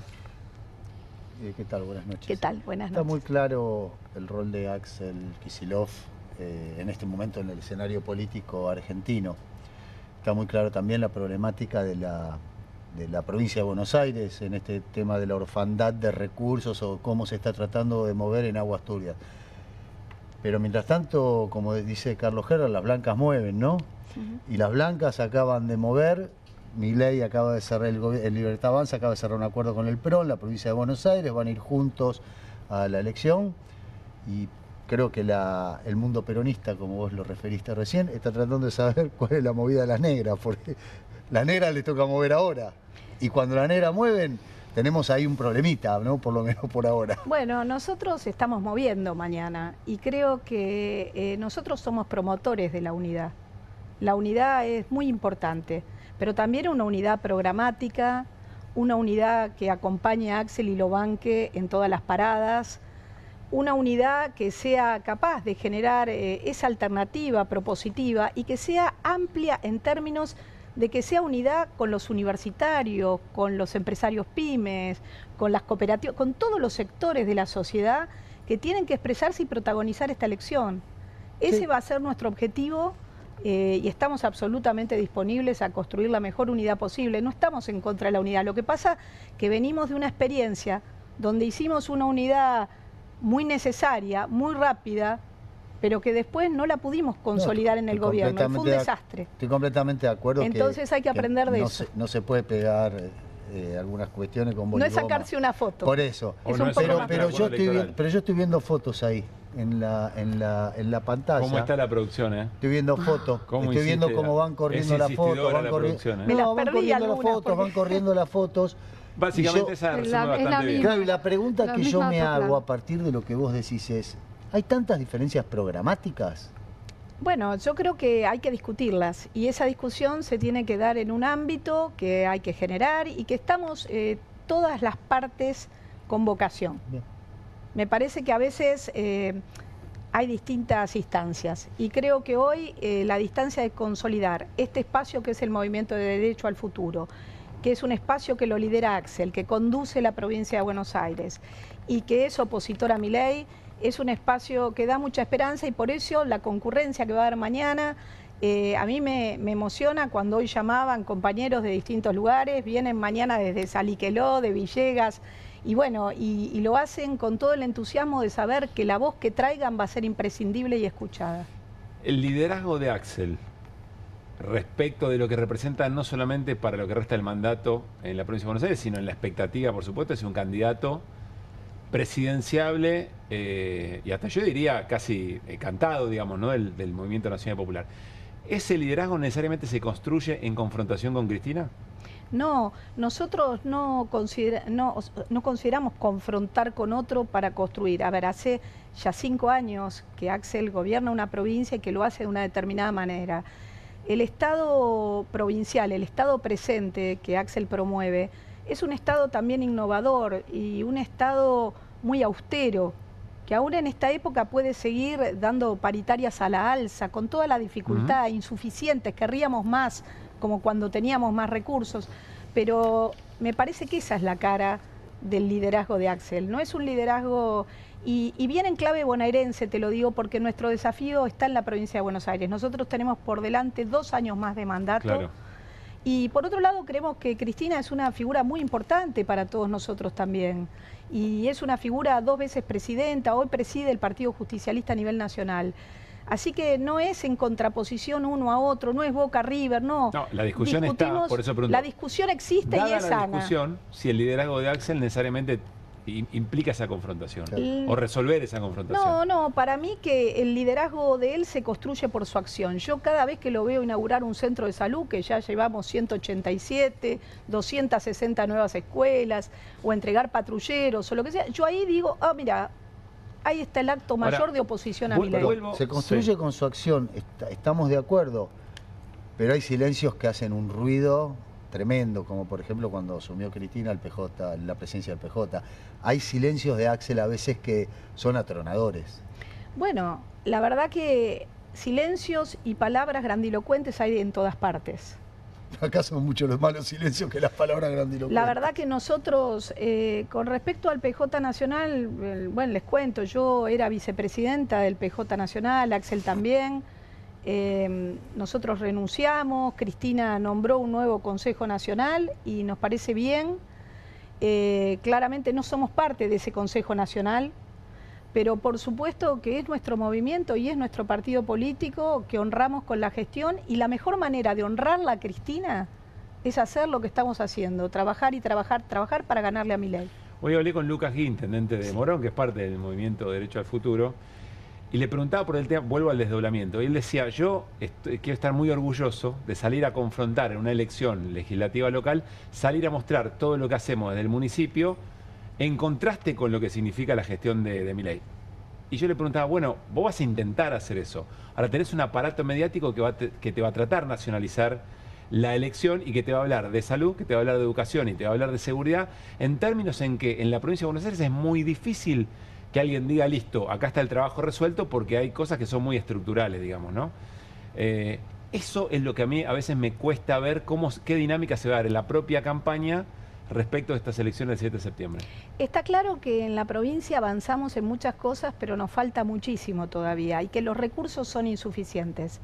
La provincia de Buenos Aires aporta el 40% al Producto Bruto Interno, recibe menos del 20%. Entonces, claramente, si uno ve, la provincia de Buenos Aires es la provincia que menos empleados públicos tiene por habitante. Es la que tiene el sistema educativo más grande de América Latina, 5.200.000 chicos. Estamos con San Pablo ahí. Sí. Bueno, la realidad es que vamos a debatir lo local. Lucas te lo decía bien, yo quiero debatir lo local. Yo quiero debatir seguridad en Morón. Y vos decís, pero un solo caso que pasa pareciera que es el escenario central y así lo sentimos cuando nos pasa un hecho. Que pelear. Por supuesto, pero queremos hacerlo, porque estamos convencidos de lo que hicimos. Y al mismo tiempo que discutís eso local, también discutís lo nacional. Porque lo que hace Milei con la provincia de Buenos Aires es criminal, con las 24 provincias es criminal, porque no hablemos de Tierra del Fuego lo que hace, claro, ¿no? Pero con la provincia de Buenos Aires es criminal. Y sobre todo el de financiamiento. Nosotros podemos cubrir un montón de cosas, ir reparando lo que él abandona. Abandona las obras en las universidades nacionales, cubrimos. Abandona los pacientes oncológicos, cubrimos. Abandona los medicamentos de los jubilados, hacemos el plan de medicamentos. Pero claramente no podemos cubrirlo todo. Cuando pasa lo del Garrahan, nosotros tenemos un hospital que es modelo, el Sor María Ludovica de La Plata, que es el primo hermano del Garrahan a la hora de atender emergencias, y vienen de todas las provincias también y de la nuestra. Cuando uno ve y dice, bueno, si se cae el Garrahan no lo podemos cubrir. Claro. Entonces, bueno, vamos a estar discutiéndolo todo. Sí, tampoco puedes cubrir la obra pública. ¿Cómo cubrir la ruta? ¿Cómo por cubrir? Supuesto, no hay, y la obra no hay pública manera. Te mata. No hay manera. Eso son de la obra financiamientos pública que te mata y la obra pública deja desempleado a más de 70.000 personas hoy en la provincia de Buenos Aires. No, pues el gran desafío va a ser que el vecino o vecina de cualquiera de los municipios identifique que ese daño se lo genera el gobierno nacional y no le vaya a reclamar al primer mostrador que tiene, que es la Intendencia. Siempre reclama todo en la Intendencia, pero la Intendencia hoy, y cada militante en su barrio hoy, va a tener que dar esa discusión. Por eso yo digo que esta elección es una elección de los dirigentes, pero es una elección de la gente en la calle. Y hay que generar los ámbitos para que la gente se exprese, para que proteste, para que si está enojada sea escuchada, pero para que pueda salir a decirle también a sus vecinos que hay alternativa, que hay otras posibilidades y que esto que estamos viviendo es destructivo en todos los órdenes. Tengo una duda enorme respecto de cómo se va a medir el resultado. El lunes siempre hay una pelea por el sentido de cada resultado, digamos, ¿no? ¿Cómo crees que va a ser acá? ¿Es por cantidad de votos en general en la provincia? ¿Es quién gana los distritos más importantes? No, generalmente se mide por la cantidad de votos de toda la provincia. Total. Generalmente se mide así. Por supuesto que después vamos a estar contabilizando hasta el último Consejo Deliberante de los 135 distritos, del más pequeño Tordillo, pero hasta todos. O sea, la idea es que no entren la motosierra a la provincia de Buenos Aires, que no entren a los consejos deliberantes. Y este es el debate que tenemos que dar. Muy bien, Cristina, muchísimas gracias por haber venido. Gracias a ustedes. Nos vamos a ir a una pausa. Cuando volvamos, tenemos el diccionario del presidente Javier Milei, Mariano Hamilton, una sección ya clásica. Y con Guido Bambini vamos a conversar sobre todo lo que tiene que ver con aumentos de junio que se nos vienen. Y bueno, es una triste normalidad. Y por supuesto, ¿qué está pasando con los dólares? Gran pregunta respecto y gran desafío sobre el gobierno y la política económica de Javier Milei. Ya volvemos con eso. Escredinauta.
meses, acumulando 3.500 millones de dólares negativos desde enero de 2024. La azul es la sumatoria, claro, es acumulado, es acumulado. Esto surge del balance cambiario del Banco Central, son datos, llegan hasta abril los datos, y vamos a ir viendo algunas perlitas de este balance cambiario que salió el día de hoy a la tarde. Seguimos con la siguiente placa, vamos a ver varias cuestiones. Esto es muy relevante. La fuga, formación de activos externos en el mes de abril, es decir, ¿cuántos dólares compró la gente en el mercado de cambios, los residentes o no residentes? Bueno, 2.000 millones de dólares. Pero lo sacaron del sistema. Es sacarlos del sistema. Sí. O sea, se computa así, formación de activos externos en el mercado de cambios oficial. Fueron solamente en el mes de abril. Fíjate que no venía sucediendo con la unificación. En enero del 24 negativo. Con la unificación cambiaria en el mercado oficial tenés 2.000 millones. Son 1 millón de personas las que compraron dólares en el mes de abril en la unificación cambiaria. Bien. Seguimos con más datos. Esto fue lo que utilizó el Banco Central en los 10 días que hubo previos a la unificación cambiaria, 700 millones de dólares para que no se vaya a la brecha. Antes de esta flexibilización del cepo y unificación cambiaria, recuerden que seguimos teniendo, pero ahora están más cerca los valores del MEP y del CCL, los paralelos, con el oficial. Bueno, nos enteramos que en abril el Banco Central intervino con 700 millones de dólares para bajar el precio del MEP y del CCL solamente en 10 días, porque a partir del 12 de abril, que se unifica los dos mercados de cambio, deja de intervenir con tanta fuerza. Así que es un número importante. Fíjense cómo se había reducido en el mes de marzo, pero es la segunda, vuelve a crecer notablemente. Estas son reservas que perdió durante el mes de abril. ¿De qué distintas maneras se pierden dólares de la Reserva del Banco Central? Exactamente. ¿Y qué más? Seguimos con turismo. Yo te decía, cuenta corriente, una cuestión muy importante es el turismo. Fíjate en términos acumulados. En el 2025, primer cuatrimestre de 2025, 3.600 millones de dólares Interesante en materias todo lo que implica ingresos, egresos y saldo de viajes, pasajes y otros pagos con tarjeta y transporte de pasajeros. Exactamente. Fíjate, en verde tenés lo positivo, 262 millones contra 1.100 millones. El receptivo, digamos. Claro, el receptivo te deja en Argentina 262 millones en abril únicamente. Ahora, el receptivo, el emisivo, el turismo emisivo, solamente en abril, estamos hablando, no llego a ver bien el número, pero 862 millones de dólares. El primer cuatrimestre de 2025 fue récord en materia de turismo emisivo. ¿Por qué? Por el dólar barato. Claro. El dólar barato hace que vos, digamos, los que tienen capacidad de viajar al exterior, lo hagan. El 15% de la población, 6 millones de personas viajaron al exterior en el primer cuatrimestre de 2025. Algunos decían es la estacionalidad, esto se corta en abril. Abril, el saldo negativo fue peor que marzo. Claro. O sea, esto es un punto muy importante que le preocupa al gobierno, de tener permanentemente una dinámica de salida de dólares. Pero si el gobierno apuesta al dólar bajo, esto se va a profundizar. Esto se va a profundizar. Es algo muy parecido a lo que sucedió en los 90. Vos veías la cuenta corriente en los 90 y se sustentó gracias, primero, a privatizaciones y luego a toma de deuda. Digo, no es casual el bonte que explicaba ayer Lecher. El bono. Claro, la nueva emisión que hizo el Tesoro o del repo que se está hablando por 2.000 millones de dólares. Ahora parece que el Fondo Monetario Internacional patea para adelante la revisión de mitad de año. Así que veremos, se están buscando estas alternativas de endeudamiento para llegar a esta meta con el Fondo Monetario Internacional. Hay quien recomienda, para ver la salud o por lo menos la robustez de un plan económico, ver en la historia qué pasó con ese plan económico cada vez que ocurría esto. Es decir, que los vuelos que salen de la Argentina hacia el exterior están repletos. Y que antes quizá era turismo local, pero está la posibilidad efectivamente de que ocurra esto, ¿no? Bueno. Y seguimos, tenemos una más. Porque si vos me decís, bueno, pero si yo puedo sustentar esta salida de dólares con inversión extranjera directa... Es decir, empresas que venden afuera, poner dólares acá para invertir. Claro, capaz que la ecuación me da, ¿viste? Claro. Y yo puedo bancar un dólar barato. Que lo que se te va. Bueno, pero no está sucediendo eso. No hay inversión. No, sino todo lo contrario. La remisión de utilidades es récord. Fíjate, los primeros 4 meses del 2025 está en 1.600 millones de dólares, saliendo la inversión extranjera directa de Argentina. Pero ahora cuando empiece a estar activo el RIGI, ¿esto va a cambiar? El RIGI ya está. Supuestamente, digo, hay 3 proyectos aprobados que deberían ir paulatinamente con el correr de los meses, ir inyectando las inversiones, digo, porque las inversiones de miles de millones de dólares no se hacen de un solo saque. No estaría ocurriendo. No está ocurriendo. A los números me remito. La realidad es que en los primeros 4 meses del año vemos un rojo. Bueno, distintas alternativas, digo, distintas cuestiones que muestran la dificultad que está teniendo hoy el plan económico con este dólar barato. Sueño, sí, de nombre y colegio. Yo no. Quisiera que expliques el 874 de noviembre del 24. Hay una, eso es acumulado. Gráfica. Claro, pero es acumulado. Claro. Fíjate que no termino de entender eso. Los pequeños saldos positivos de cada mes van aumentando y terminan en ese 874 en el mes de noviembre del 2024 y a partir de ahí tenés una caída impresionante de remisión de utilidades. El menos 1610 es acumulado. Es acumulado. También. ¿Desde cuándo? Desde la era Milei. Ah, perfecto. Diciembre de 2023 arrancamos, está muy bien la apreciación. En la era Milei tenemos 1.600 millones de inversión negativa, de dólares de fierros que se van, empresas que se van.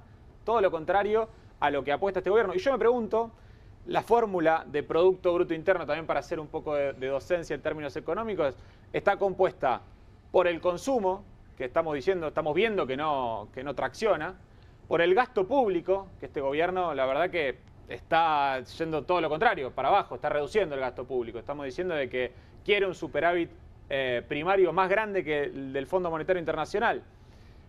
Por parte de la inversión, que estamos viendo que no está funcionando, y por parte de la resta entre las exportaciones y las importaciones. Yo me pregunto, ¿cómo vamos a crecer?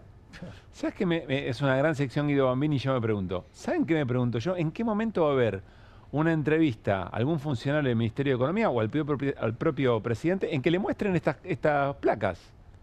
Y a ver cómo explican efectivamente esto. Si el gobierno se la pasa diciendo exactamente lo contrario, que están llegando las inversiones, que el RIGI es efectivamente un éxito. No es tan difícil, ¿no?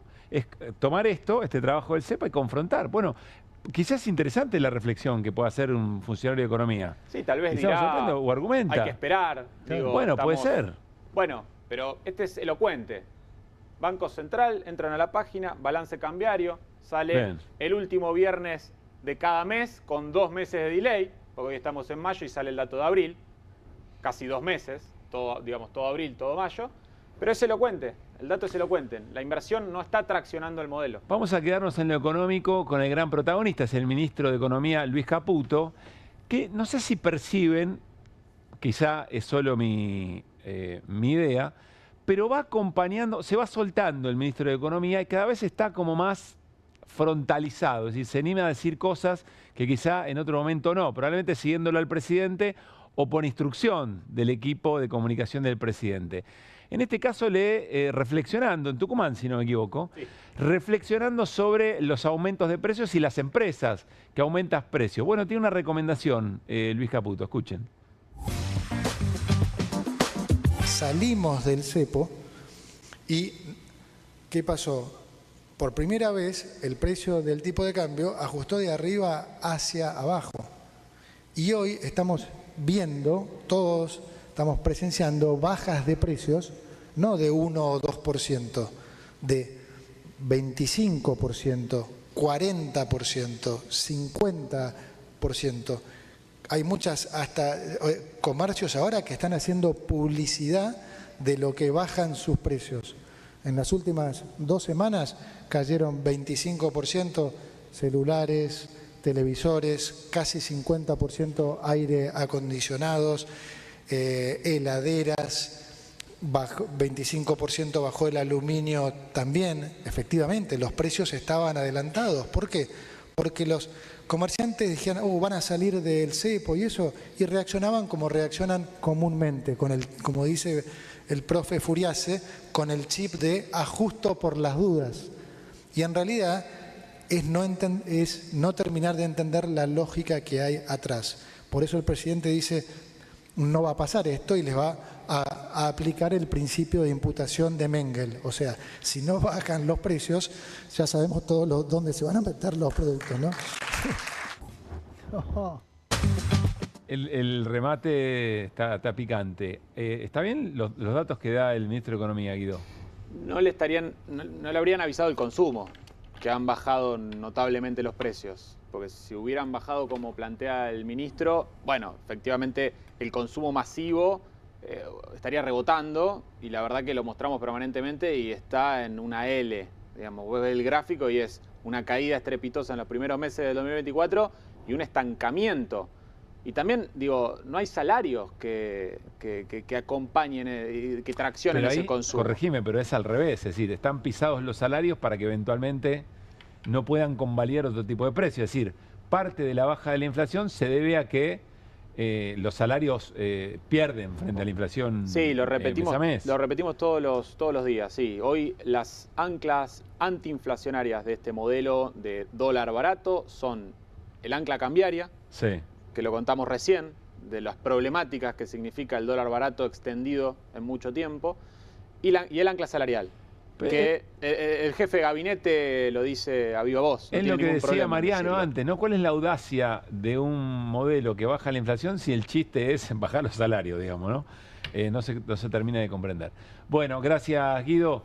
La justicia procesó, entiendo, Irina, y es un límite a la represión, al policía que gaseó a esa niña que estaba tratando de ser cubierta por su mamá en una de las movilizaciones del año pasado, si no me equivoco. En una de las movilizaciones de los jubilados y las jubiladas. Efectivamente, Fabricia, ¿se acuerdan? Esta niña de 10 años que fue gaseada. Cristian Rivaldi se llama el policía que fue procesado por decisión del juez Sebastián Ramos. Como vos decís, es un límite al abuso que están haciendo las fuerzas de seguridad. Uno quisiera creer que esto será determinante para la conducta de otros agentes de seguridad, pero bueno, no lo sabemos. Recuerdan la escena, ¿no? Movilización de jubilados, represión, como la de cada miércoles.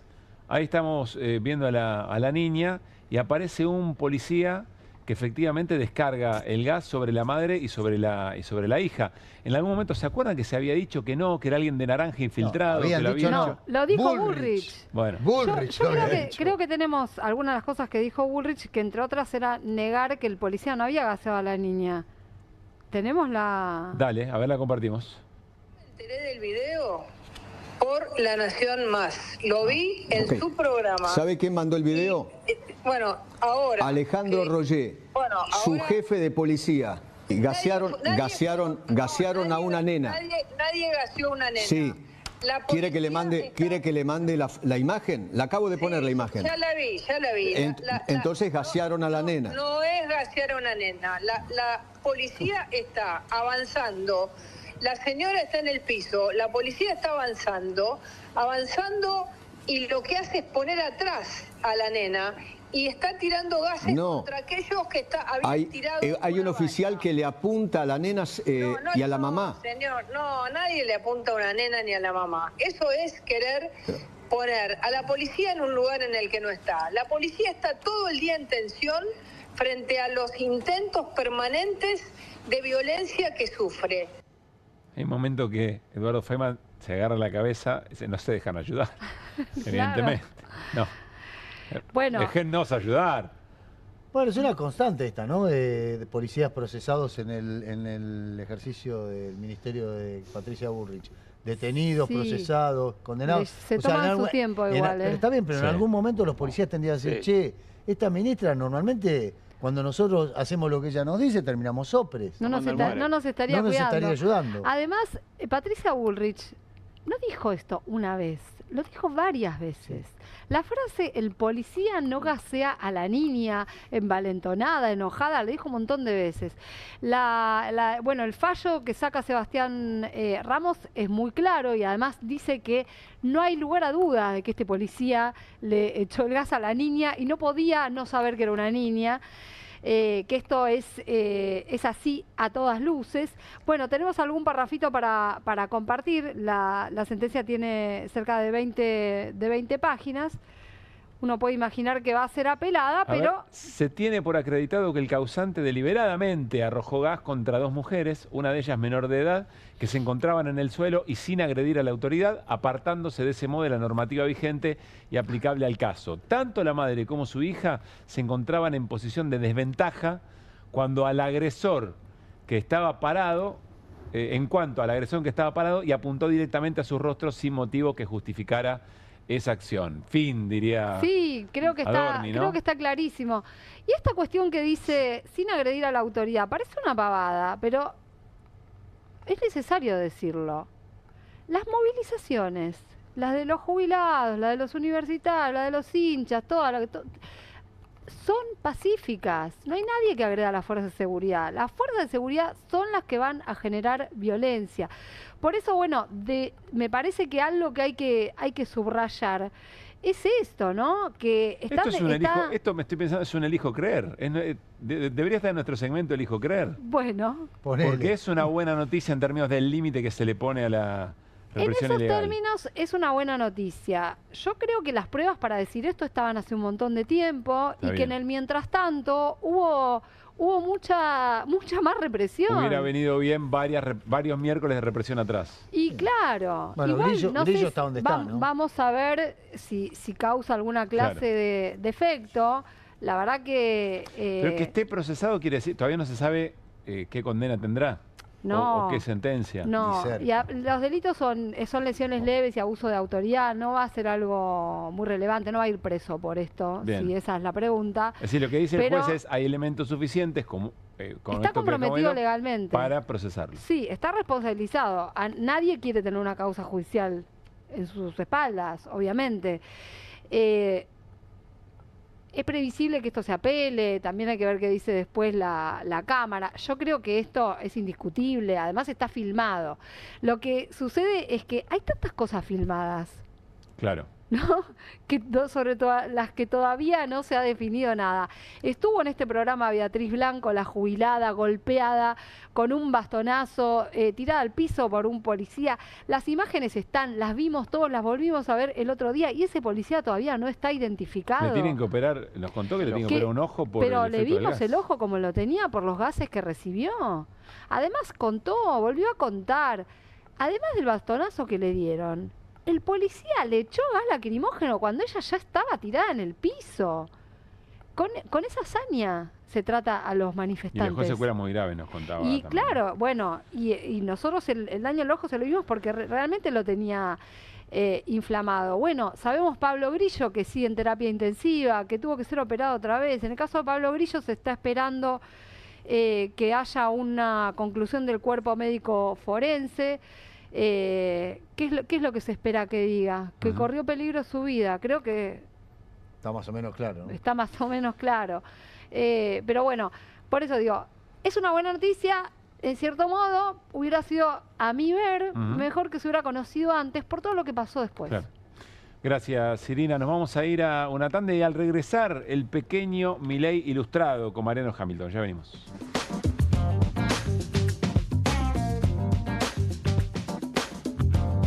Es credinauta. Eduardo también. Y Luis y Mercedes y Pablo son credinautas.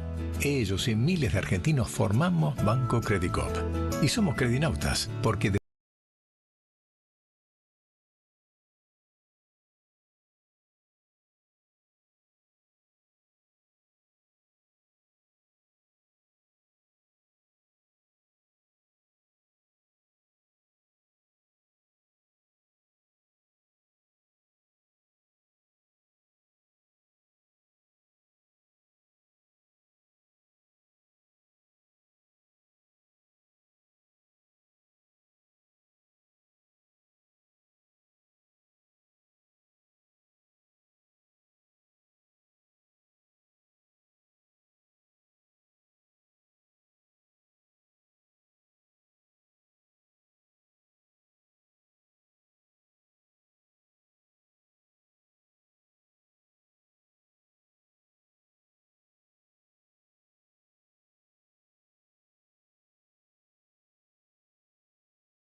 Muy bien, seguimos en QR, estamos con Mariano, van armando la barrera con nosotros, ¿no? Como el arquero. Nos sacamos allá, van armando la barrera, ¿no? Ahí viene el tiro libre.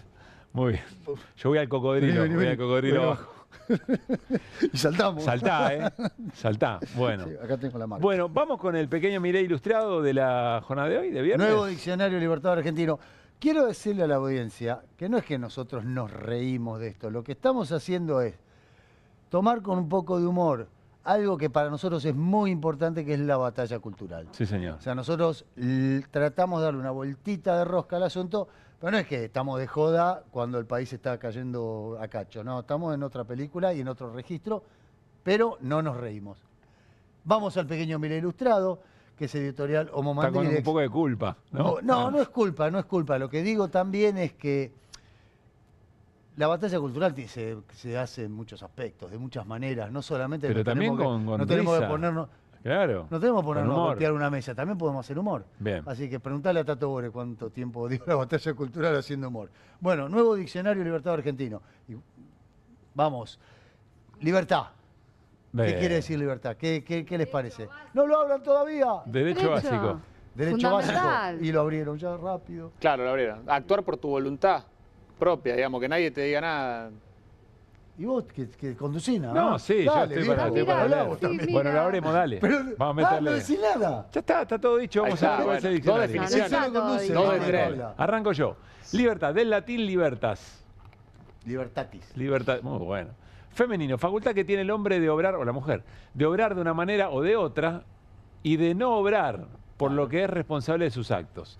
Estado de quien no es esclavo, estado de quien no está preso, todo lo que se oponga a las leyes y a las buenas costumbres.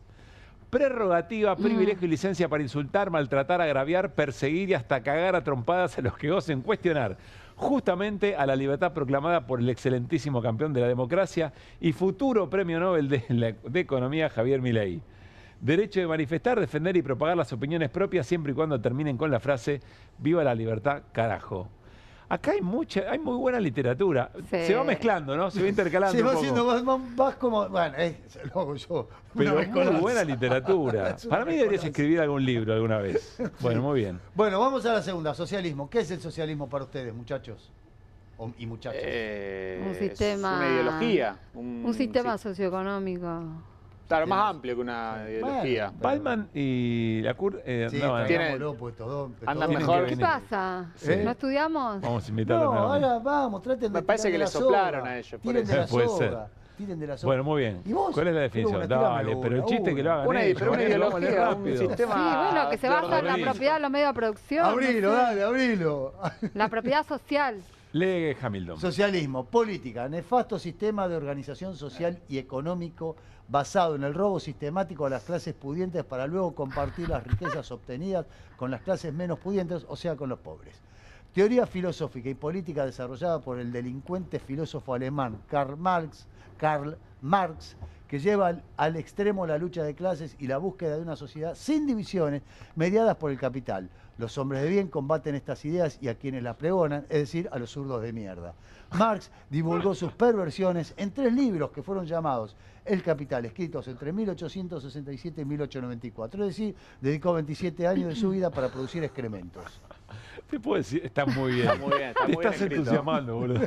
Sí, cada vez es más larga. Cada vez es más larga la definición. Bueno, que Empezá a registrar los derechos de autor, te lo digo en serio. Muy bien. Bueno, está muy bien. Ahora, hermano, si no te lucís ahora, no te lucís más. Inflación. O sea, te estás jugando tu laburo acá. La suba generalizada de los precios de una economía. Bien. Listo. Sí, cortita y al pie. Pero se debe combatir, no se debe combatir. ¿Cuál es, perdón, la palabra? Sí, claro. Inflación, muy bien. Sí, claro, yo no comulgo con la definición del presidente. Digo, yo diría que tiene más de un fenómeno, no es en todo momento y lugar un fenómeno monetario, exclusivamente la inflación. Aumento de precio, ¿qué más vas a decir? Claro, aumento generalizado de los precios de la aumento de los economía. precios, que nos empobrece a todos y todas. Claro. La pasamos mal. Bueno, vamos a ver la pasamos inflación. horrible. Esta Estamos la cada lees vez vos, peor. Caruso. Sí, quedó trabado en... ¿Y alguna vez tirado un chiste? Dale, loco. Quedó tilón Ahí está, socialismo. muy bien. Es táctil. Es Se copó. corrector Mirá, digital. siempre te tocan del latino vos. Del latín inflationis. BF. ¿Qué es BF? Femenino. No me sale la B, se me Verbo. No, inflar, claro, inflar, verbo femenino, claro, inflar. Acción y efecto de inflar. Claro. Economía, elevación notable del nivel de precios con efectos desfavorables para la economía, hasta acá vamos. Sistema ideado por el peronismo y perfeccionado por el kirchnerismo para dañar premeditadamente a la sociedad, con el objetivo de hacer daño porque sí y generar las condiciones para robar sin que nadie se dé cuenta. Para mí esta tilde no va. Flagelo social que debe ser erradicado sin medir las consecuencias. El precio a pagar para terminar con la inflación son daños colaterales que no salpican a los que más tienen y destruyen a los más pobres. O sea, pone las cosas en su lugar. Los ricos nacen ricos y se hacen más ricos. Los pobres nacen pobres y se hacen más pobres. Eso sí, sin inflación. Muy bueno. Te van a contratar, ¿eh? Sí. Vos decís que Te van a contratar. Se lo van a tomar en serio. Van a creer que es en serio, boludo. Por eso te digo, patentalo. Te digo una cosa, que podrían empezar a usar mis definiciones, porque la verdad son bastante acordes a la barbaridad. No tendrían ningún problema en decirlo. Hay gente que de sus editoriales ha hecho libros, o sea, esto perfectamente va. Claro. Yo de esta estupidez no puedo hacer un libro, digamos la verdad. Te sorprenderías. Bueno, ¿qué más? Estado. Esta es grande, ¿eh? Estado. Delincuente. Estado. ¿Vos decís? El principal delincuente. Sí. Usurpador, ¿qué más? Sí. Eso ya vio la definición del pequeño. Tenés razón. Claro. ¿Vos qué decís, Irina? Estado. ¿Qué es el Estado? ¿Para qué sirve el Estado? ¿Para qué está el Estado? Para el bienestar. ¿Para qué va a ser? Para el Estado de bienestar. Muy bien. Ahí está. Vamos a ver de qué se trata. Bueno. Esta la leo yo. Dale. Del latín status. Masculino. Situación que se encuentra alguien o algo. Y en especial cada uno de sus sucesivos modos de ser o estar. Está bien. Está bien. Conjunto de los órganos de gobierno de un país soberano creados para oprimir y saquear a la sociedad. Bueno. Repugnante sistema Ahí político organizado para compensar las diferencias e injusticias de la economía de mercado con redistribución de renta y prestaciones sociales otorgadas a los menos favorecidos. El mix, me gusta la mixtura, ¿no? Porque va de oración en oración, no sabes cuál es la... Que aloja un topo. Bueno, exactamente. Por suerte tendríamos puesto. Suerte que hay un topo que lo está haciendo claro. mierda. Sí, señor. Tendríamos que cerrar con eso. Bueno, nos quedan dos, vamos. Impuestos. Le metemos pata. Esta también, líquidos para vos, vieja. Es la forma que tiene de financiarse un Estado. 2 en 3 minutos. 2 en 3 minutos. La forma que tiene de financiarse un Estado. Irina, rapidísimo. Tenemos 2 en 3 minutos. Voy a decir una muy libertaria. La forma que tienen de joderte la vida. Vamos al impuesto. Si sos pobre. Otra. Pisteaste Y también. me está condicionando este hombre. Viste que golpeás y arranca. Impuestos, del latín impositus. Masculino, tributo injusto que se exige en función de la capacidad económica de los obligados a su pago. Gravamen regresivo proporcional a la capacidad económica. Regresivo, bien. La renta y el patrimonio de aquellos ciudadanos que hacen crecer al país y que beneficia a otros que no se esfuerzan. Sistema montado por el Estado terrorista para financiar el gasto público mediante la extorsión y amenazas. Va como creciendo, ¿no? Sí. Se va poniendo como más heavy, más oscuro. ¿No? Como que el último ya medio que no es tan joda. No, decime qué es lo que tienen que pagar los ricos y los poderosos. Bueno, pero acá no es principalmente. Así, ¿viste? No. Es un gravamen regresivo proporcional a la capacidad económica. No, ya es decir, sé que pensás los que más distinto. tienen pagan menos. Es los que menos tienen pagan más. Es el pequeño Milei ilustrado. Exactamente. No estamos pidiendo, tampoco le pidas a Milei que se saque la peluca, viejo. Bueno. No, bueno, vamos a la última. Zángano. Lo más llamativo es que le está yendo bien al segmento. Sí. Esta de Pablo, ¿qué es un zángano? Vamos con zángano. Es un insecto muy molesto, es ¿no? Un bicho, ¿no? Es un insecto. Sí. Es un insecto que vive de quién? De otros. No tengo idea qué es un zángano. Está bien. Claro. Casi que muerde, ¿Son ¿no? como abejas? No, parecido. El zángano es el que vive de la abeja reina. Sería el zángano. Okay. ¿No? No sé. Pero vamos a ver qué dice el pequeño Milei ilustrado. Total, zángano. De la onomatopeya sangl. Masculino y femenino. Persona floja. Esto es de verdad. Sí, de verdad, todo de verdad. Masculino y femenina. Persona floja, desmañada y torpe. Masculino. Macho de la abeja maestra o reina. ¿Viste? Acá te lo dije, Irina. Coloquialmente, es un hombre vinculado a los movimientos sociales o que trabaja en el Estado. Dícese que es un holgazán y que se sustenta de lo ajeno. También puede ser aplicado como insulto a diputados, senadores, opositores y hasta economistas, vos Guido, que no comulgan o tienen una mirada crítica con el plan económico libertario. Lo apegado a la realidad que está este diccionario preocupa. ¿No? A la realidad paralela. Está fino. A la realidad paralela. Si Milei mañana dice que un zángano es esto, no te Nadie se escandaliza. ¿No te parece raro? Yo insisto que el mejor uso que se puede dar a este trabajo de Mariano Hamilton es repartirlo en embajadas para la gente que venga hacia la Argentina. Para que entienda. Porque en cualquier conversación tiene que tener esto. Si no, se va a meter en problemas. Además vas a un asado, te dicen zángano y vos decís, che, ¿qué me están diciendo? Para mí se lo puedes vender al gobierno. Es una buena oportunidad de negocio. Déjame que tenga por lo menos 50, 60 palabras más, porque todavía es medio flojo de papel. Nos estamos despidiendo, nos vamos a despedir de acá porque así somos. Mariano, que la pases muy bien. Me alegra verte bien. abrazar. Por Di María te tengo que abrazar. Bien, te lo vas a sufrir. Nah, bien. Llegó Di María, hay que felicitarlo a Pablito. Qué contento. No, a mí no, a todo el público. Pablito más que Chau, nada. Virina, que esté muy bien. Buenas noches. ¿Viste el video? Dice, yo soy Rosario Central, vuelvo, porque todavía no. ¿Yo soy Rosario Central? Sí, ¿no viste? Ahora te lo muestro. Bueno. Nos vamos, chau, pasen bien buen fin de semana.